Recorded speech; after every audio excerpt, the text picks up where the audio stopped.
Hello friends, welcome to our channel lunch box. இன்றைக்கி நம்ம ஒரு லஞ்ச் பாக்ஸ் ரெசிபி தான் பார்க்க போகிறோம். மஷ்ரூம் ரெசிபி, அதுவும் ரெஸ்டாரண்ட் ஸ்டைலில் ஒரு மஷ்ரூம் பிரியாணி. சூப்பரான இந்த பிரியாணியை பார்க்குறதுக்கு முன்னாடி நம்ம சேனலுக்கு ஃபஸ்ட் டைம் வர ஃப்ரெண்ட்ஸ் சேனலை சப்ஸ்கிரைப் பண்ணிக்கோங்க. அப்படியே பக்கத்தில் பெல் ஐக்கன் அழுத்தி அதில் ஆளையும் டிக் பண்ணிங்கனாக்கா நம்மளோட அடுத்தடுத்த வீடியோ நோட்டிஃபிகேஷன் உங்களுக்கு கரெக்டாக கிடைக்கும். சரி, வாங்க நம்ம வீடியோவுக்கு போகலாம்.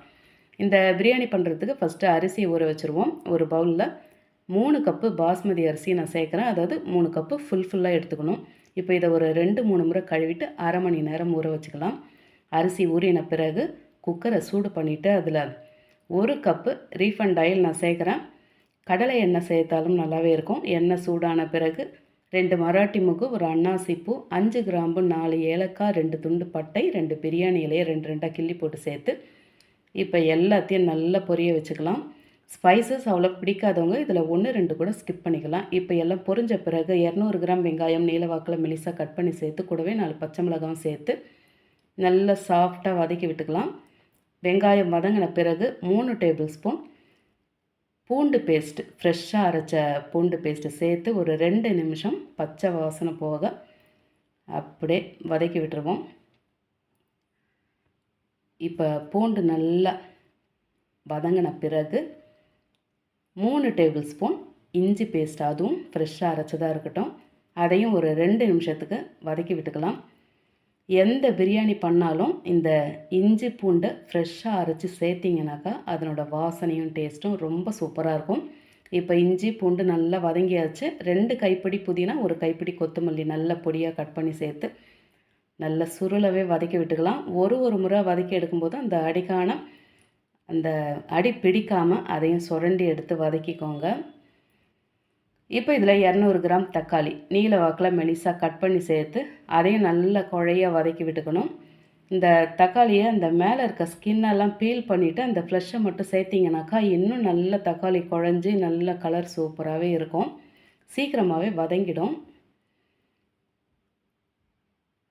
தக்காளி நல்லா வதங்கி எண்ணெய் பிரிஞ்சு வரும்போது 1 டேபிள் ஸ்பூன் வீட்டில் அரைச்ச தனி மிளகாய்த்தூள், 1/2 ஸ்பூன் கரம் மசாலா சேர்த்து இப்போ எல்லாத்தையும் நல்லா பச்சை மிளகாய் கூட நல்லா குழஞ்சி வரட்டும். அந்தளவுக்கு நல்லா மசித்து வதக்கி விட்டுக்கலாம். காரம் அவங்கவுங்க விருப்பத்துக்கு தகுந்த மாதிரி சேர்த்துக்கோங்க.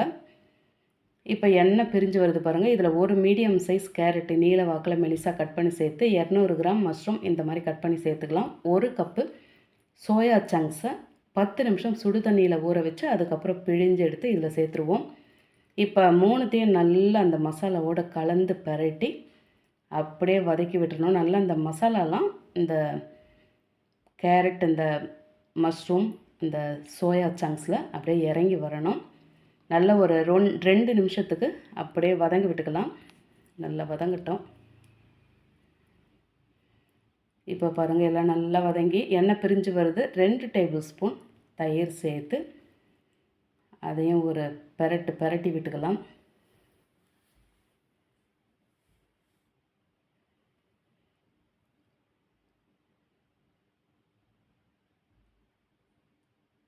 இப்போ நல்ல எண்ணெய் பிரிஞ்சு வருது. நான் இந்த பவுலில் தான் அரிசியை அளந்து எடுத்தேன். இதில் நாம் 1.5 பவுல் அளவுக்கு தண்ணி சேர்த்துருக்கோம். ஏன்னா 1/2 பவுல் தண்ணிக்கு அந்த மஷ்ரூமில் இருக்க தண்ணியே கரெக்டாக இருக்கும். தயிர் வேறு சேர்த்துருக்கோம். தக்காளியில் தண்ணி அதுவே சரியாக இருக்கும். இப்போ தேவையான அளவு உப்பு சேர்த்தாச்சு. ஒரு முறை நல்லா கலந்துட்டு, உப்பு நம்ம இங்கே செக் பண்ண வேண்டாம், லெமன் சேர்த்த பிறகு செக் பண்ணிக்கலாம். இப்போ மூடி போட்டு ஒரு கொதி வர விட்டுருவோம்.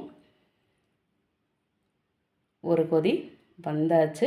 இப்போ ஒரு முழு லெமனை நான் பிழிஞ்சு எடுத்து சேர்க்குறேன். இப்போ ஒரு முறை நல்லா கலந்து விட்டுக்கலாம். ரொம்ப புளிப்பான லெமன் வந்தாக்கா நம்ம பாதி சேர்த்தாலும் கரெக்டாக இருக்கும். இப்போ ஒரு முறை கலந்துட்டு ஊற வச்சுருக்க அரிசி தண்ணி நல்லா வடித்து எடுத்து சேர்த்து திரும்பவும் ஒரு முறை நல்லாவே அடிக்கான பரட்டி விட்டுருவோம்.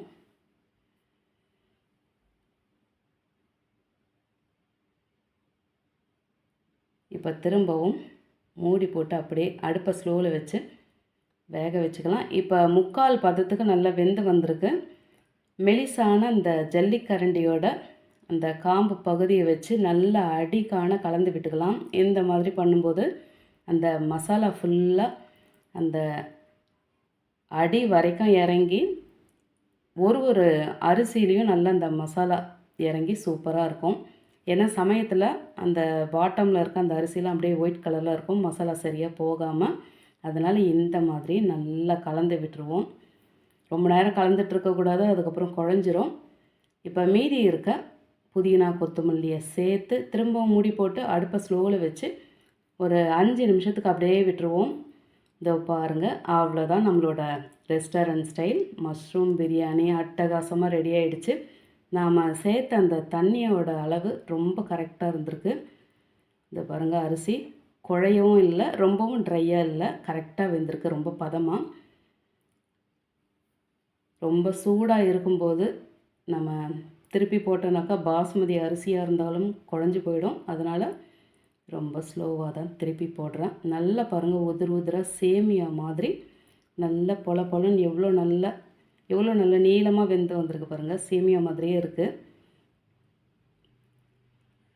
ரொம்பவே மிதமான மசாலா, நம்ம மசாலா எதுவுமே சேர்க்கல, அதுவும் காரமும் ரொம்ப அளவாக தான் சேர்த்துருக்கோம்.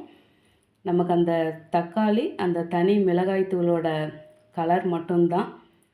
இது சாப்பிட திகட்டாது. அதுவும் இல்லாத நம்ம ஃப்ரெஷ்ஷாக அரைச்சி சேர்த்துருக்க அந்த இஞ்சி பூண்டோட ஃப்ளேவர் பார்த்திங்கனாக்கா ரொம்பவே பிரமாதமாக இருக்கும். உண்மையாகவே இந்த பிரியாணிக்கு டேஸ்ட்டும் நல்ல வாசனையும் தர்றது அந்த இஞ்சி பூண்டு தான் சொல்லணும். நாம் இதுக்கு சைட் டிஷ்ஷுன்னு எதுவும் தேவையே படாது. நல்ல சூடாக இருக்கும்போது அப்படியே சாப்பிட்லாம். ரொம்ப சூடாக இருக்குது. கையில் பாருங்கள், துளி கூட எண்ணெய் ஒட்டவே இல்லை. நீங்களும் ரொம்பவே சிம்பிளான ரொம்பவே டேஸ்டான இந்த ரெஸ்டாரண்ட் ஸ்டைல் மஷ்ரூம் பிரியாணியை பசங்களுக்கு செய்து தந்து நீங்களும் சாப்பிட்டு எப்படி இருந்ததுன்னு மறக்காமல் கமெண்ட்டில் சொல்லுங்கள். ரெசிபி பிடிச்சிருந்தால் லைக் பண்ணி அப்படியே வீடியோவை உங்கள் ஃபேமிலி அண்ட் ஃப்ரெண்ட்ஸுக்கு ஷேர் பண்ணிக்கோங்க. தேங்க்ஸ் ஃபார் வாட்சிங்.